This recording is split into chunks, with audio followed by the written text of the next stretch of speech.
Sidang ketujuh perceraian mantan penyanyi cilik Cikita Meidi dan Indra Aditya kembali digelar Selasa, 30 September 2025. Rumah tangga Cikita Meidi dan Indra Aditya yang dibina sejak tahun 2018 kini diambang perceraian.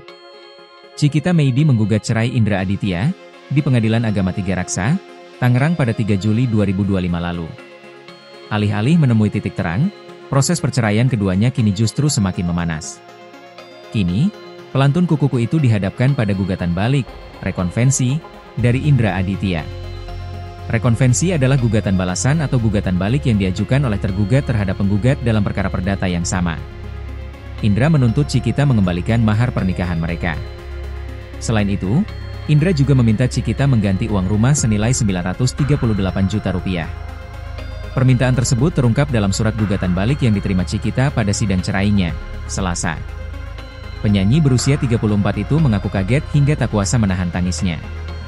Sedangkan, kata pemilik nama lengkap Cika Sisilia Oktaviani itu, mahar tersebut sudah diambil tanpa izin oleh Indra.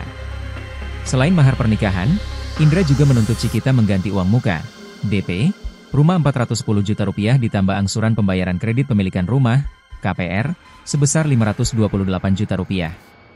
Sehingga total, wanita kelahiran Minangkabau, Sumatera Barat itu diharuskan mengganti uang ke Indra senilai 938 juta rupiah. Padahal menurut Cikita, dirinya lah yang membayar angsuran rumah tersebut.